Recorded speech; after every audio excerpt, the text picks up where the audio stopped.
close till I get up. Time is barely on our side. I don't wanna waste what's left. The storms we chase are leading us, and love is all. So to start off this look, I'm going to be taking some regular old Scotch tape and lining it from my bottom lashes in the same angle as the arch of my brow.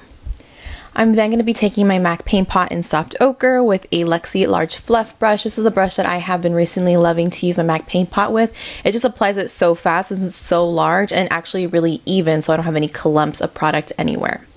Then for the first shadow I'll be using is from the Anastasia shadow, no, this is Self-Made palette. I always get this one mixed up with the Shadow Couture. And we're taking Buttery and just pressing this all over the entire eyelid. For the transition color, I am using Bobbi Brown's Almond Blush.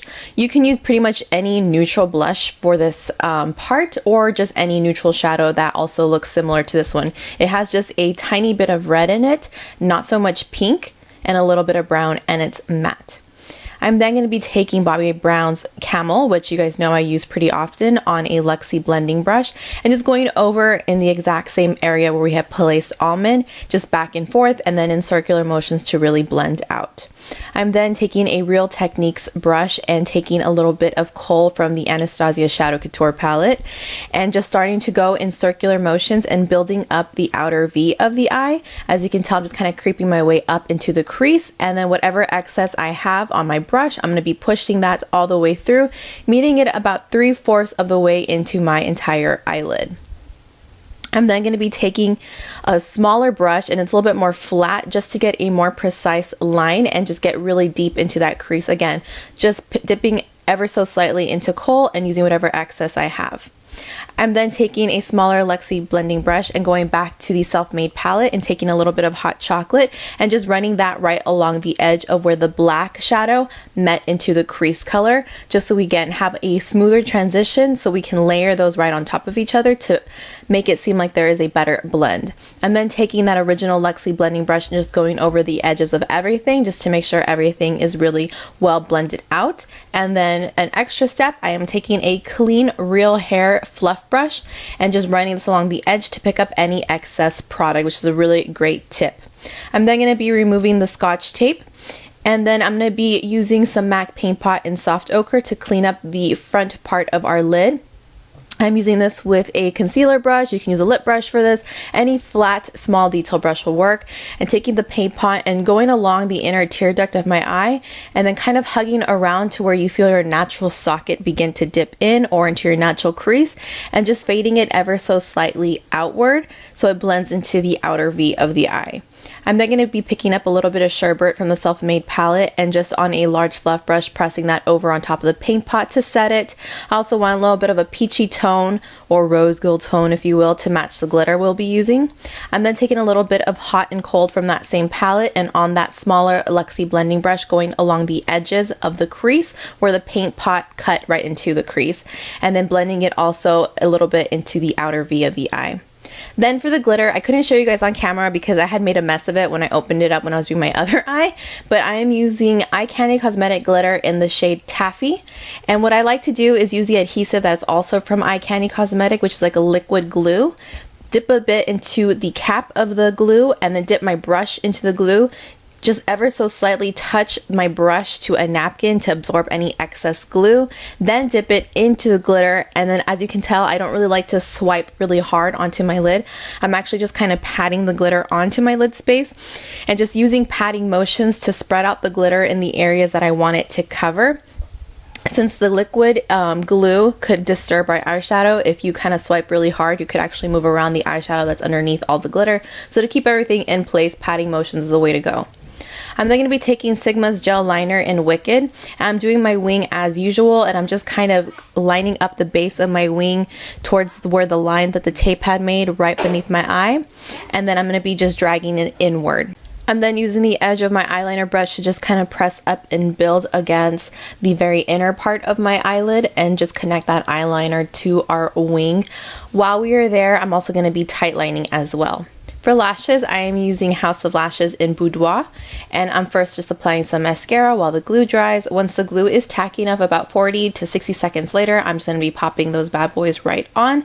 By the way, these tweezers are from Lily Lashes. I've gotten questions about these tweezers, just FYI. I'm then taking the NYX Skinny Liquid Eyeliner pen and just going over the lash band and over any little bits of glitter that are still peeking through, which can happen from time to time because since glitter is a chunkier product, the eyeliner can kind of skip over it a little bit. For the face, I'm taking Benefit's Porefessional and just placing this primer and pore filler on the areas where I tend to have larger pores, which is my chin, nose, inner cheek area, and also my forehead, prior to going in with a different primer in order to keep our makeup intact. And the primer we're going to be using for that is the Nivea Aftershave post shave or whatever balm that you guys have seen me use from time to time. This is really good to make the makeup last longer, but that's why we use the pore filler in order to fill in those pores, because the Nivea men's won't do that. For foundation, I'm using the Bobbi Brown Intensive Skin Serum Foundation.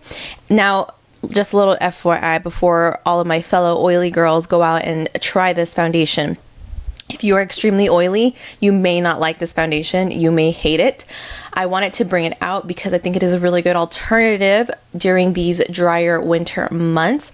I will say though that even if you are oily, you can still get away with this foundation.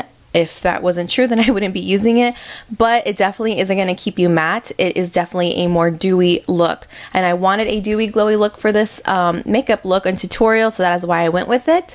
And also, it's not very full coverage. As you can see, it's covering really well, and since it has a lot of yellow undertones, it covers up redness really well. But like I said, it's not super full coverage, nor it's not matte. So if those are like some of your foundation must-haves, totally just skip over this foundation. I'm applying this with a damp beauty blender. Again, if you wanted it less dewy, you could use a brush with this, but I just found that the beauty blender applies it really well.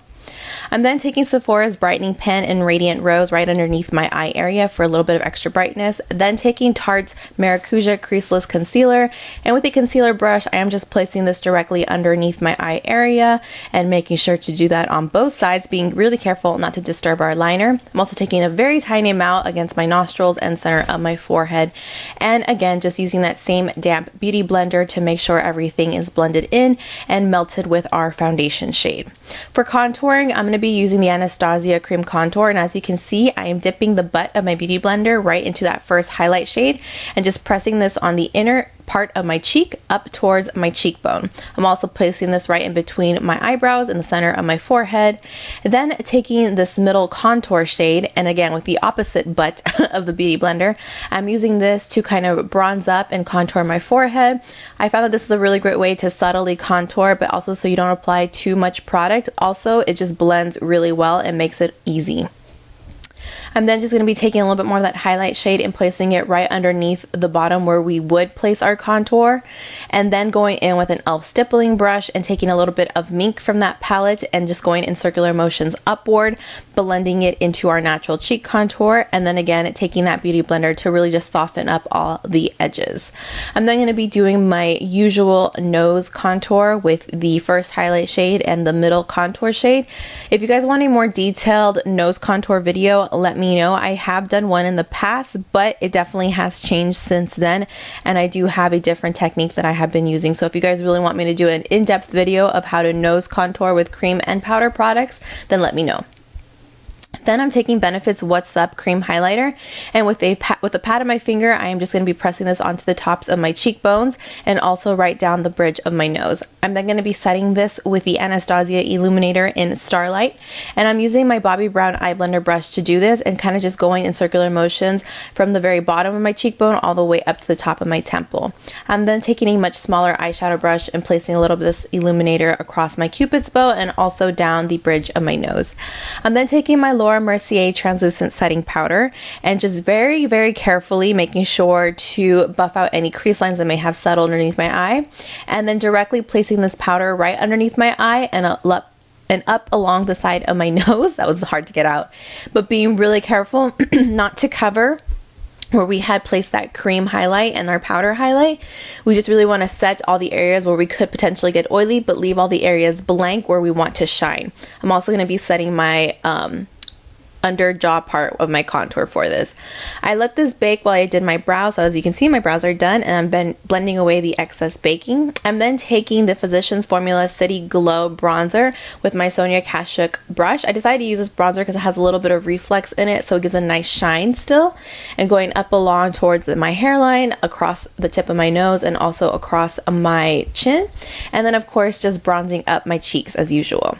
I'm then taking the banana highlight shade from the Anastasia contour kit, and with a bobbi brown sheer powder brush, I am just placing this right in the center of my forehead. And just to add a little bit of extra warmth to my under eye area, I'm placing this again very carefully right underneath my under eye area, not to disturb my highlight. I'm then going to be taking the contour shade Fawn from the Anastasia contour kit, and with this Morphe brush, I always forget the name of it, but I will list it down below. It's very similar to the NARS Ita brush, but definitely not as pricey.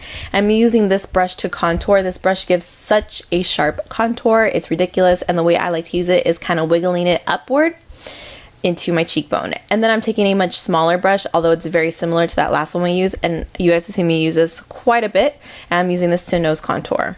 I'm then taking the bobbi brown, I believe this is the shimmer brick, no it's not shimmer brick, it's the brightening brick in pale pink, I want to say it was called, and just placing this as my blush. Once we're done with all of the powder products, I'm going to be just setting my brows with the Benefit Gimme Brow. For lips, I'm using Bobbi Brown's Heather Pink lipstick. This lipstick is a lot darker on me since my skin tone is pretty fair right now, but it looks very nude and neutral on those that have a little bit more color to them. But I decided to nude it out just a little bit with the Ready to Wear Beauty's lip gloss in Perfect Nude, and also just to add a little bit of extra shine as well to kind of play on the whole glowy look and effect that we have going on with the rest of our makeup. Then to finish off the eyes, I am taking Sigma's gel liner in Liberally Tosa, which is just a medium brown, and placing this in my waterline and also just a little bit right underneath my bottom lashes. I'm then taking the MAC 212 brush and pushing up a little bit of Spirit Rock from the Self-Made palette right up against those bottom lashes, then layering over on top some of the hot chocolate shade, and then with a pencil brush using a mixture of both the almond blush that we use in our crease and camel as well to further smoke out that bottom lash line. I'm then going to be using Treasure from the Self-Made palette to highlight my brow bone and also the inner tear duct as well, before we go in with some mascara to finish off those bottom lashes. Once we have mascara coated on both sides, this completes our look. So I hope you guys enjoyed this tutorial. Again, I'm really sorry I didn't have an intro for you all, but I was unable to get a quiet space since everyone was home, and I filmed this later in the day. But I hope you all enjoyed this tutorial. Get ready for more coming your way, and I'll see you guys in my next video. Bye guys.